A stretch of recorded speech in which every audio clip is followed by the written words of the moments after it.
Hola, les saluda Camila Contreras. Somos alumnos de la Universidad de El Salvador, Facultad Multidisciplinaria de Occidente.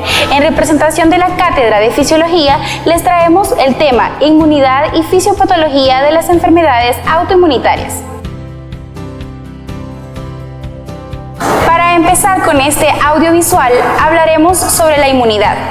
Para la biología y para la medicina, la inmunidad es un estado de resistencia que tienen ciertos individuos o especies frente a la acción patógena de microorganismos o sustancias extrañas. Este estado puede ser adquirido o innato. Podemos dividir a la inmunidad, como ya lo mencioné antes, en dos grandes grupos: inmunidad innata e inmunidad adquirida.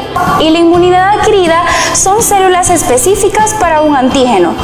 Esta es específica porque nos encontramos frente a un antígeno específico y este empieza a luchar contra él. Tenemos la clasificación de la inmunidad según el número de contactos. Se divide en dos: inmunidad primaria e inmunidad secundaria. La inmunidad primaria se da cuando el sistema inmune entra en contacto por primera vez con un antígeno específico. Este primer contacto, una célula fagocítica va a incorporar el antígeno y lo va a digerir. Lo va a presentar a los linfocitos T y estos pueden destruir las células afectadas o pueden dar aviso a los linfocitos B para que empiecen a generar los anticuerpos.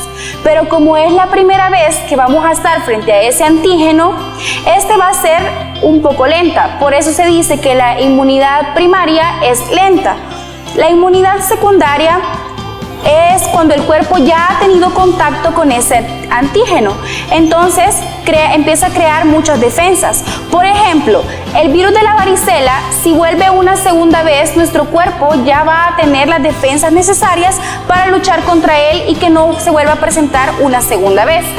Debido a que la inmunidad adquirida no aparece hasta después de la invasión por un microorganismo o una toxina extraña, es claro que el cuerpo debe disponer de algún mecanismo para reconocer la invasión. Se trata en general de proteínas y grandes polisacáridos, y son ellos los que van a iniciar la inmunidad adquirida. Estas sustancias se llaman antígenos, que van a generar anticuerpos. ¿Pero qué es un antígeno? Un antígeno es una sustancia que llega a nuestro organismo y va a desencadenar una respuesta inmune. Las principales características de la inmunidad adquirida son dos. Esta es específica y tiene memoria. ¿Pero por qué es específica? Los antígenos tienen que ser sumamente específicos por una clara razón. Y aquí un ejemplo. Si mi cuerpo no detecta que me va a dar el virus de la gripe y en cambio detecta que algún tipo de alimento, por ejemplo, el huevo, representa algún peligro para mi organismo, hay un problema, porque tendremos una respuesta inmune cada vez que comamos huevo, y eso será algo que no representa ningún tipo de peligro para nuestro cuerpo. Es por ello que los antígenos deben ser sumamente específicos. La otra característica es que tiene memoria. Esto significa que puede recordar el antígeno que ingresó a nuestro cuerpo para que cuando ingrese nuevamente en nuestro organismo tenga la respuesta eficiente contra este antígeno. La inmunidad adquirida entonces se va a dividir en inmunidad activa, en la que tendremos a la celular y a la humoral, y la inmunidad pasiva, en la que tendremos a la natural y a la artificial. Pero en este momento nos centraremos únicamente en la inmunidad activa. Inmunidad activa, que es la adquirida mediante una enfermedad determinada, ya sea por sus manifestaciones preclínicas o incluso de naturaleza inaparente. Esto quiere decir que no presenta ninguna manifestación. Aunque la mayoría de los linfocitos en el tejido normal tienen un aspecto similar, cuando se les estudia con el microscopio, estas células se dividen en dos grandes poblaciones importantes. Una de las poblaciones es los linfocitos T, que son los responsables de formar los linfocitos activados, que proporcionan la inmunidad celular. Y otra población son los linfocitos B, que son los responsables de formar los anticuerpos que proporcionan la inmunidad humoral. Los linfocitos T, como ya lo mencioné antes, van a intervenir en la inmunidad celular. Estos van a madurar en el timo y de ahí su nombre de linfocitos T. Los linfocitos B van a intervenir en la inmunidad humoral. Estos maduran en el hígado y en la médula ósea. y su nombre proviene de una estructura denominada bolsa de Fabricio, que se presentaba en las aves, y de ahí su nombre. Los linfocitos B van a ser los únicos capaces de proporcionar anticuerpos, reconocen a los antígenos extracelulares y se van a diferenciar en células plasmáticas secretoras de anticuerpos. Los linfocitos T reconocen a los antígenos de los microorganismos intracelulares y se van a diferenciar en linfocitos T citotóxicos, que van a matar a las células infectadas por virus y microbios intracelulares, en linfocitos T cooperadores, que van a secretar citocinas, proliferando y diferenciando a los linfocitos T. Los linfocitos T reguladores, que se van a activar inhibiendo la respuesta inmunitaria, y los natural killer, que son un tipo especial de linfocitos y van a reconocer y destruir las células infectadas. Ahora vamos a hablar de la inmunidad celular o inmunidad del linfocito T. Se llama inmunidad del linfocito T porque van a ser los linfocitos T los que la activen.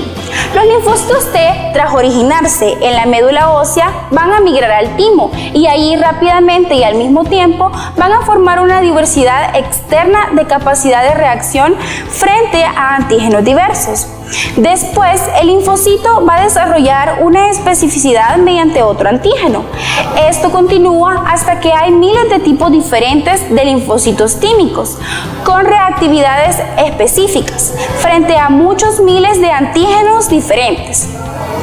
El timo es el que se va a asegurar de que los linfocitos T abandonen el timo, no reaccionen frente a proteínas u otros organismos que están presentes en los tejidos propios. Si un solo linfocito reacciona, va a ser destruido y fagocitado en lugar de liberado. Esto sucede hasta en un 90% de las células. La mayor parte del procesamiento de los linfocitos T se da en el timo, que tiene lugar un poco antes del nacimiento del niño y durante unos meses después. Ahora, inmunidad humoral o inmunidad del linfocito B, porque van a ser los linfocitos B los que van a producir los anticuerpos. Se saben muchos menos detalles del procesamiento de los linfocitos B que de los linfocitos T. Se sabe que en el ser humano los linfocitos B se procesan en el hígado durante la etapa intermedia de la vida fetal y en la médula ósea durante la última etapa de la vida fetal, tras el nacimiento. Los linfocitos B son diferentes a los linfocitos T en dos aspectos.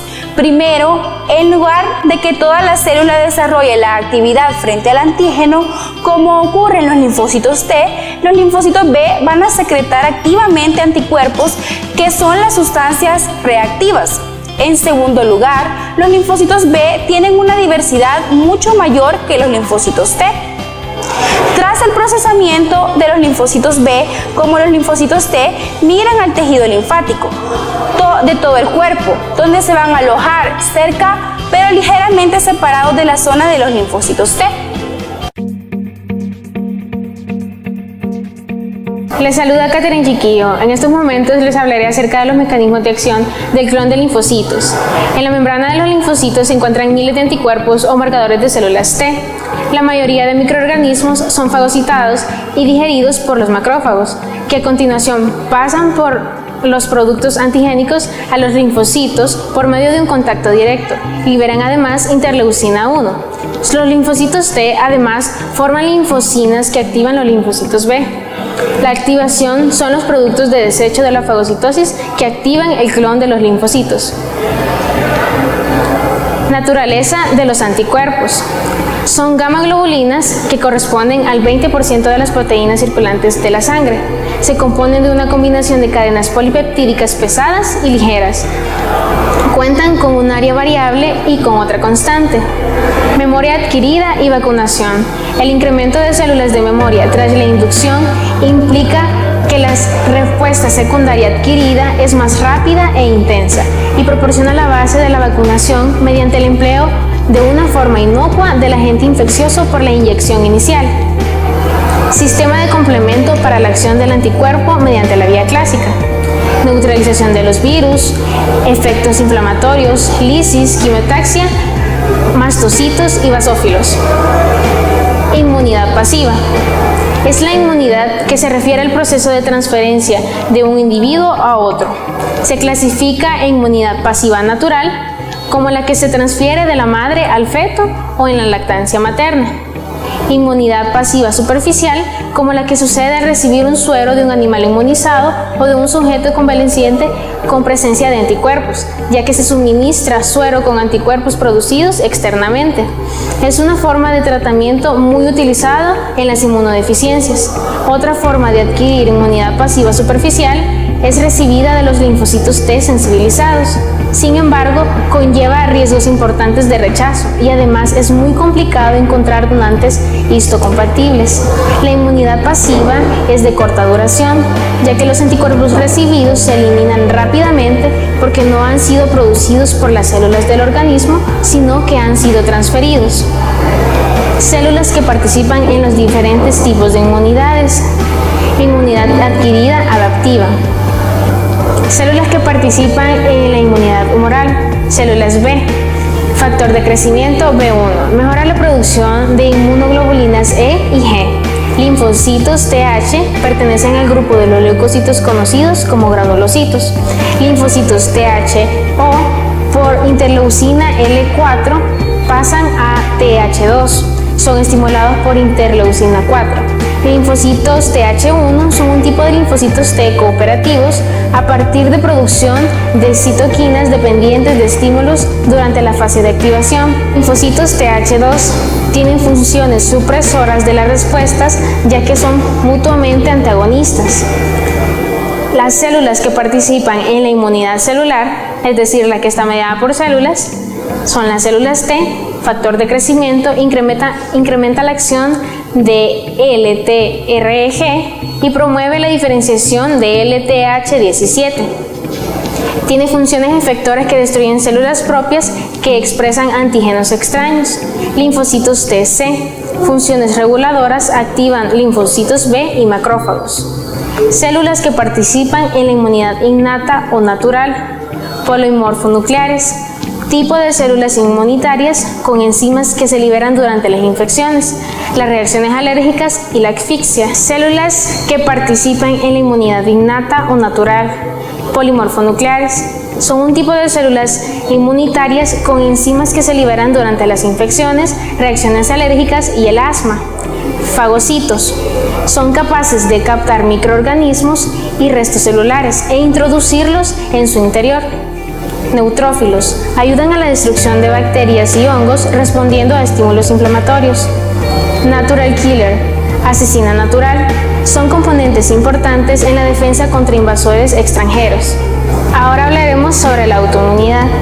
Se denomina autoinmunidad a la respuesta del sistema inmunitario contra los antígenos propios. Cada vez que esto sucede, ocurre una pérdida de tolerancia inmunológica hacia los antígenos propios.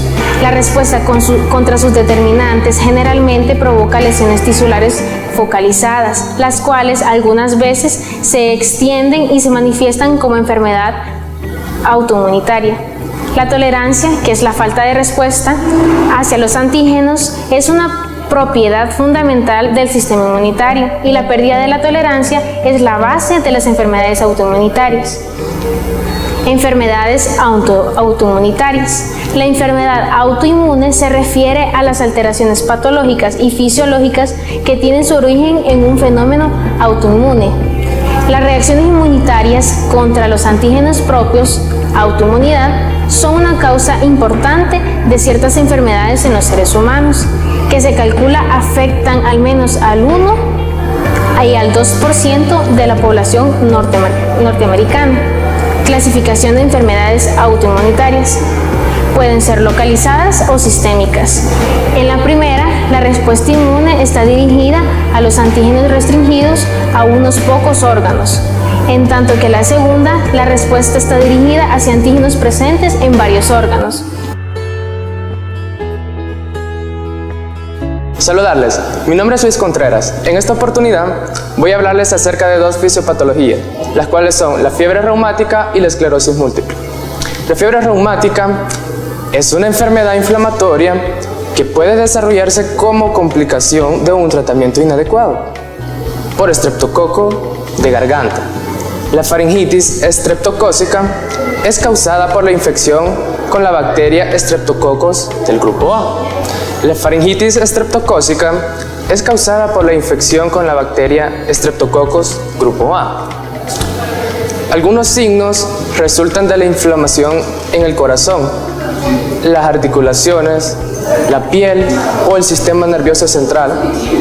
Pueden incluir algunos de estos signos y síntomas, lo que es la fiebre, dolor en las articulaciones, este dolor con mayor frecuencia en los tobillos, las rodillas, codos o muñecas.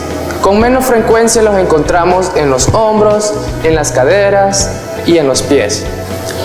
También encontramos lo que son dolor en articulación que migra a otro conjunto, pequeños nódulos indoloros debajo de la piel, dolor en el pecho, sensación de pulso acelerado, aleteo o fuertes latidos del corazón. En este caso serían palpitaciones aceleradas. Fatiga, dificultad para respirar, erupción dolorosa, plana o ligeramente elevada con un borde irregular, eritma marginado. Erupción dolorosa, plana o ligeramente elevada con un borde irregular. Movimientos corporales incontrolables, espasmódicos, como lo es el baile popular, el baile de San Vito, con más frecuencia en las manos, los pies y la cara. Arranques del comportamiento inusual, como la risa o el llanto inapropiado. Causas de la fiebre reumática. Las infecciones estreptocócicas de la garganta, grupo A, causan la faringitis estreptocócica o, con menor frecuencia, la escarlatina. Las infecciones estreptocócicas de la piel u otras partes del cuerpo rara vez desencadenan la fiebre reumática. La relación exacta entre la infección estreptocócica y la fiebre reumática no está clara, pero parece que la bacteria juega con el sistema inmune. La bacteria estreptocócica contiene una proteína similar a la que se encuentra en ciertos tejidos del cuerpo. Por lo tanto, las células del sistema inmunológico que normalmente se dirigen a la bacteria tratan a los propios tejidos del cuerpo como si fueran agentes infecciosos. En particular, los tejidos del corazón, las articulaciones, la piel y el sistema nervioso central. Generalmente, los síntomas que aparecen son luego de una semana de infección estreptocócica. La carditis es la manifestación más grave de esta enfermedad y puede llegar hasta la muerte del paciente si no es tratada. Durante el ataque, esto puede dejar secuelas muy graves. Entre ellos tenemos miocarditis, pancarditis o endocarditis, pero si pasadas las 3 semanas ninguno de estos síntomas se manifiesta, es muy raro que lo haga después. Ahora bien, continuaremos hablando de la siguiente fisiopatología, la cual es la esclerosis múltiple. Esta fisiopatología es una enfermedad del sistema nervioso que afecta al cerebro y a la médula espinal. Lesiona la vaina de mielina, el material que rodea y protege las células nerviosas. La esclerosis múltiple es, con excepción de los traumatismos, la causa más frecuente de alteraciones neurológicas en los adultos, jóvenes y de mediana edad, y constituye la forma más frecuente de enfermedad por alteración de mielina en el sistema nervioso central. También es una de las causas más frecuentes de discapacidad laboral. Se caracteriza por inflamación crónica, desmielinización y gliosis. Este caso sería una cicatrización donde los astrocitos se proliferan a nivel del sistema nervioso central. Como sucede en otros procesos inflamatorios crónicos, las manifestaciones clínicas de la esclerosis múltiple son variables y oscilan desde una enfermedad benigna hasta las de una enfermedad progresiva, agresiva e incapacitante, y en algunos casos puede ser esta hasta mortal. Algunos síntomas y signos encontramos problemas de visión que incluyen visión doble, borrosidad, daltonismo parcial, dolor de ojo, pérdida parcial o completa de la visión en un ojo, problemas de razonamiento y de memoria, debilidad muscular, mareos o temblores, entumecimiento o debilidad en un costado o la mitad inferior del cuerpo, problemas de coordinación y equilibrio, pérdida de control del intestino o de la vejiga, sensaciones como entumecimientos y hormigueos. En ese caso, los hormigueos pueden presentar pinchazos. También tenemos sensación de choque eléctrico provocadas al mover la cabeza de una determinada manera. Cabe decir que nadie conoce la causa de la esclerosis múltiple. Puede ser una enfermedad autoinmune que ocurre cuando el cuerpo se ataca a sí mismo. La esclerosis múltiple afecta más a las mujeres que a los hombres. Suele comenzar entre los 20 y los 40 años. Generalmente, la enfermedad es leve, pero algunas personas pierden la capacidad hasta para escribir, hablar e incluso caminar. No existe una cura para la esclerosis múltiple, pero las medicinas pueden hacer más lento el proceso. Generalmente, la enfermedad es leve, pero algunas personas pierden la capacidad para escribir, hablar o incluso caminar. No existe una cura para la esclerosis múltiple, pero las medicinas pueden hacer más lento el proceso y ayudar a controlar los síntomas. La fisioterapia y la terapia ocupacional también pueden ayudar a reducir los efectos que produce esta enfermedad en cada individuo. La esclerosis múltiple afecta a las mujeres con una frecuencia más de 2 veces mayor que a los hombres. Las personas de raza blanca, personas aquellas cáusicas, tienen más probabilidades de desarrollarla que las personas de otras razas. Si algún integrante de su familia, como su padre, madre o un hermano, tiene esclerosis múltiple, usted también tiene un mayor riesgo de desarrollarla. Esta fisiopatología puede afectar a personas de cualquier edad